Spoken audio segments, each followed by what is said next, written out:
Allah bisa menciptakan onta dari induknya, bisa keluar dari batu seperti untanya Nabi Soleh. Allah maha kuasa, makhluk tidak kuasa. Minta sama Allah dengan harapan-harapan yang indah, munajat. Ini sekarang coba kita dengar bagaimana munajatnya Nabi ketika pulang dari Taif. Nabi itu kan sedih banget pulang dari Taif. Luar biasa dihinanya oleh orang-orang Taif. Di antara penghinaan orang Taif yang masih terekam oleh sejarah itu, orang Taif mencemooh Nabi dengan mengatakan, emangnya benar kamu itu, emangnya benar Allah mengangkat kamu jadi Nabi? Itu penghinaan, dihina gitu. Muhammad, beneran gitu Allah mengangkat kamu jadi Nabi? Kayak gak ada orang lain, kata orang Taif. Terus ada lagi yang bilang, Muhammad, kalau kamu itu seorang Nabi, saya tidak berani ngomong sama kamu, nanti saya terkutuk. Tapi kalau kamu bukan Nabi, pendusta, ngapain juga saya ngomong sama kamu? Jadi mending gak usah ngomong aja daripada ngomong dengan pendusta. Intinya dia gak mau ngomong sama Nabi, tapi meracau. Dia bilang, kalau kamu Nabi, kalau saya berdebat kamu, saya akan dikutuk. Kalau kamu bukan Nabi, berarti kamu pendusta. Ngapain juga saya berdebat sama kamu, menghina. Ada yang bilang, hei Muhammad, pergi kamu, jangan dekat-dekat dengan kampung kami. Disuruh anak kecil mengusir Nabi, bayangin. Bagi orang semulia Rasulullah diusir oleh anak kecil, dikejar-kejar pakai batu kerikil dilemparin, itu luar biasa, berat banget perasaan beliau. Sama anak kecil, sama perempuan, sama budak-budak. Yang laki-lakinya tuh hanya bersorak di belakang. Perempuannya bagi orang Arab dihina oleh perempuan itu luar biasa penghinaannya.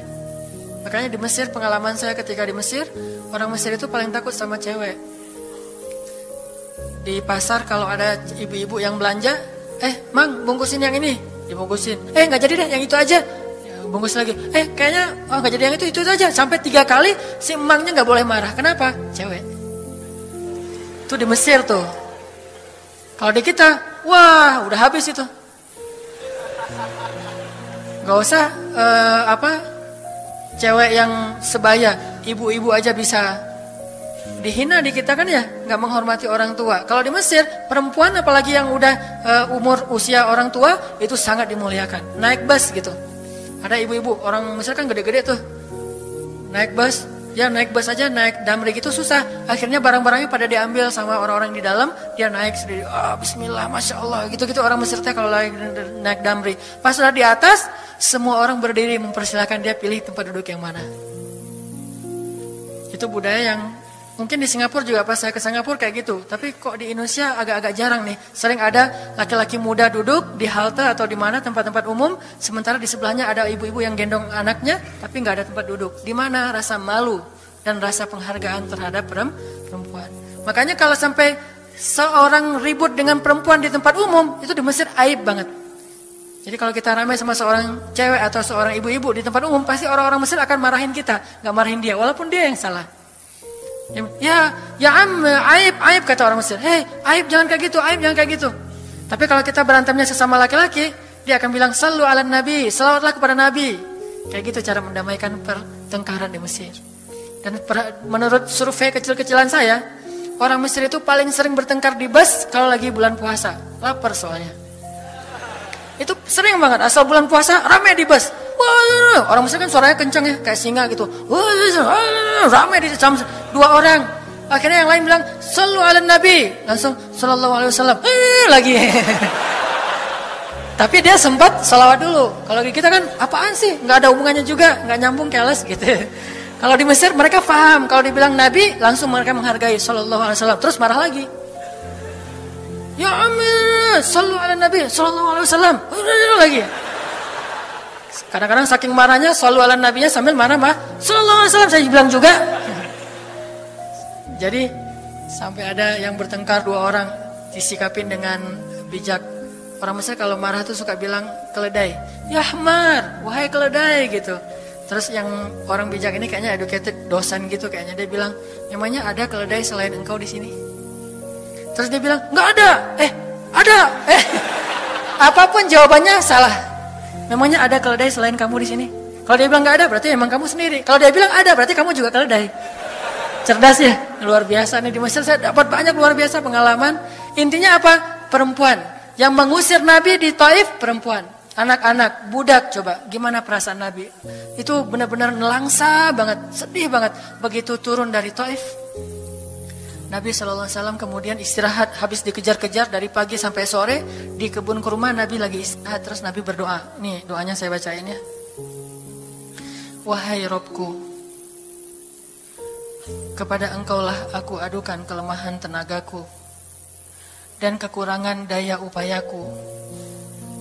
Wahai Robku, Engkaulah yang Maha Rahim, Engkaulah pelindung orang-orang yang lemah, Engkaulah penciptaku.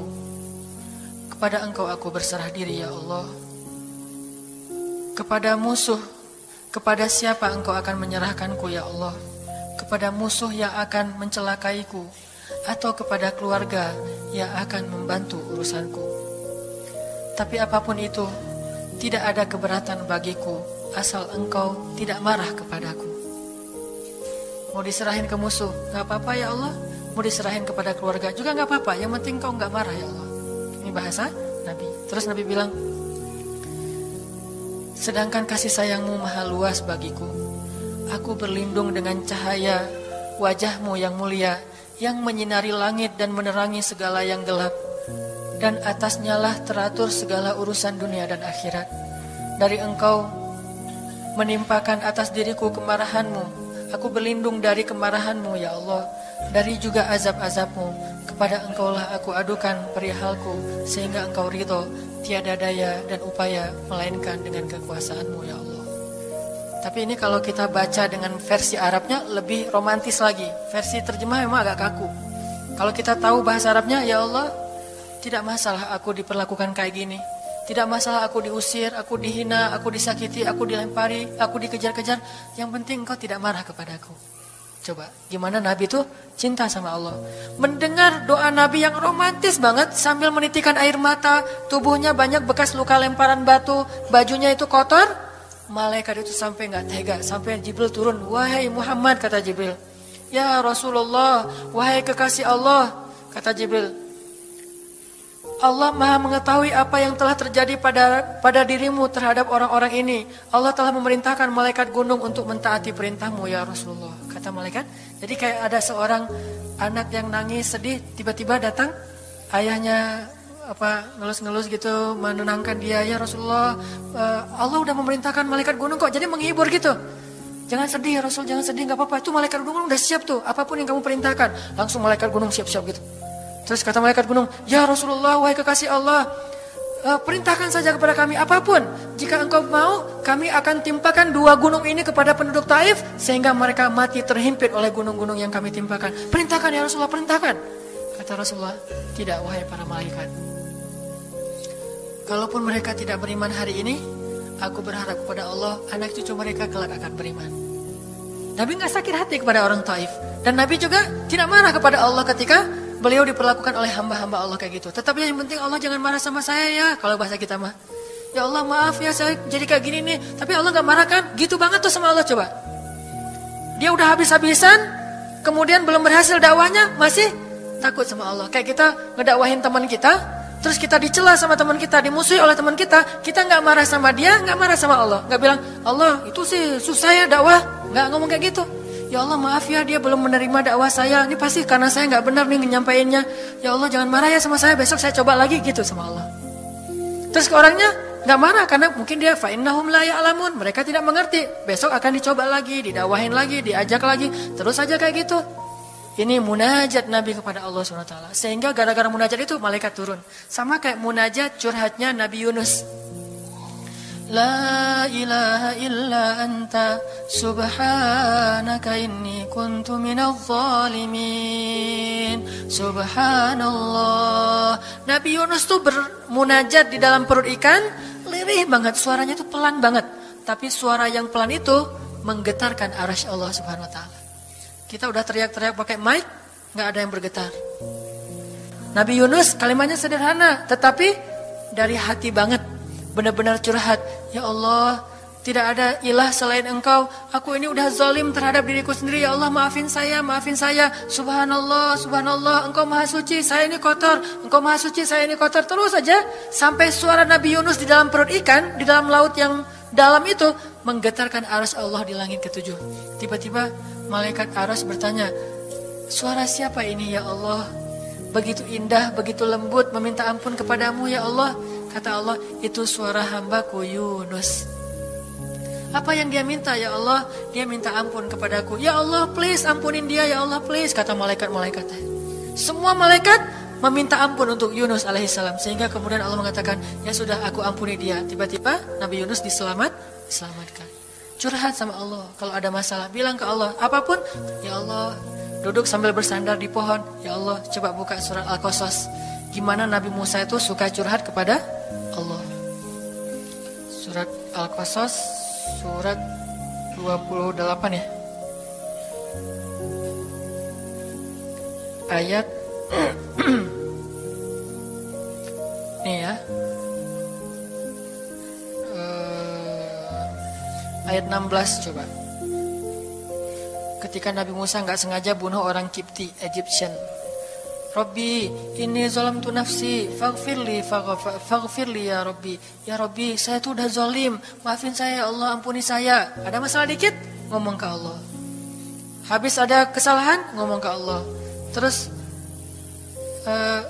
dia bilang lagi, Rabbi, ayat 17, bima an'amta alayya falan akuna zahiran lil mujrimin. Ya Allah, janganlah engkau jadikan aku termasuk orang-orang yang berdurhaka atau berbuat dosa. Udah. Terus ada masalah lagi. Nabi Musa diusir dari Mesir, dikejar-kejar sama tentara Firaun di ayat 21. Apa kata Musa? Rabbi, najjini minal qaumiz zalimin. Ya Rabbi, selamatkan saya dari orang-orang yang zalim. Ngomong lagi ke Allah. Udah, Nabi Musa pergi sekarang. Kemana perginya? Dari Mesir ke Yordania, Madian kalau bahasa dulu. Pergi tuh. Begitu pergi ke Madian, bilang lagi ke ayat 22. Asa Rabbi ayyahdiyani sawa asabil. Mudah-mudahan Allah kasih saya jalan ya. Ya Allah, tunjukin dong saya jalan harus kemana nih. Saya nggak tahu harus kemana larinya. Allah tunjukin. Jalan sampai ke Madian. Begitu udah selesai adegan menolong dua orang perempuan yang sedang memberi minuman ternak. Nabi Musa capek kan? Udah seharian jalan, kemudian kurang makanan, sendiri, nggak jelas negeri yang beliau tuju. Akhirnya beliau bersandar di sebuah pohon di ayat 24. Terus beliau mengatakan, Rabbi, inni lima anzalta ilayya min khairin faqir. Ya Allah, saya butuh banget kebaikan darimu ya Allah. Saya sekarang lapar, saya haus, saya nggak punya tempat tinggal. Saya sangat butuh kepada kebaikan darimu. Bilang ke Allah. Tiba-tiba habis doa kayak gitu, datanglah cewek itu dengan malu-malu kan. Ayat berikutnya, ternyata cewek itu adalah bakal jadi istri Musa. Jadi kalau ada apa-apa bilang ke Allah. Gak sengaja ngelihat Instagram, oh ada yang cantik, Rabbi, yang ini nih, yang saya gak sengaja gitu. Tapi jangan dikepoin ya, dan jangan terlalu lama ngelihatnya, sekilas saja. Atau minimal kalau nggak yang ini, yang kayak gini, ya Allah, ya Allah, gitu. Ngomong nanti ketika selesai sholat. Makanya banyak-banyak doa sama Allah. Dan yang romantis, yang lembut, banyak-banyak berzikir. Jadi sebelum doa itu tasbih dulu. Tasbihnya dengan bahasa yang kita nyaman. Subhanallah, subhanallah boleh. Atau dinyanyikan juga nggak masalah dengan suara yang baik. Bukankah Nabi menyuruh kita menghiasi Al-Quran itu dengan suara kita? Dan diantara isi Al-Quran adalah zikir. Kita bisa bilang Subhanallah, Subhanallah, Subhanallah. Coba kayak gitu malam hari sendiri. Pasti orang yang lewat dekat rumah kita bakalan lari gitu ya, dikirain ada soal. Malam hari zikir di kos-kosan gitu. Pada teman-teman pada kabur semuanya. Dikirain ada yang gentayangan. Subhanallah, Subhanallah, Subhanallah. Jadi kalau teman-teman bersiullah dengan zikrullah. Daripada kita bersiul dengan lagu-lagu yang misalnya hanya irama biasa kan ya. Saya udah gak hafal ya lagu-lagu terbaru. Yang dulu-dulu mah yang saya tahu paling kau hancurkan hatiku, hancurkan ya. Nah gitu aja bersiulnya di mobil. Kau hancurkan hatiku. Mending kita Subhanallah, Subhanallah, Subhanallah, Subhanallah, Subhanallah, Subhanallah. Biasain aja bersiul dengan nama Allah. Itu namanya miskolin Allah. Sehingga nanti Allah akan melihat, wah ada hambaku nih menyebut-nyebut nama aku kan di miskol tuh, caper dulu. Udah gitu baru ya Allah, baru minta sama Allah. Jadi, kalau kita mau munajat, mau romantis, mau curhat sama Allah, sebut nama Allah, agungkan kebesaran Allah, berselawat kepada kekasih Allah yaitu Rasulullah sallallahu alaihi sayyidina Muhammad. Mau pakai sayyidina mangga, enggak pakai sayyidina mangga, yang penting jangan ribut bab sayyidinanya.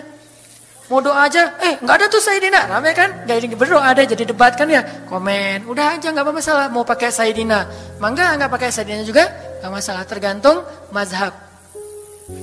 Ada yang nyaman harus pakai sayyidina karena saya cinta sama Rasulullah. Ada yang nyaman saya justru karena cinta sama Rasulullah nggak mau nambah-nambah kayak gimana Nabi mengucapkan aja. Mangga. Yang penting salawat. Allahumma sholli ala Muhammad.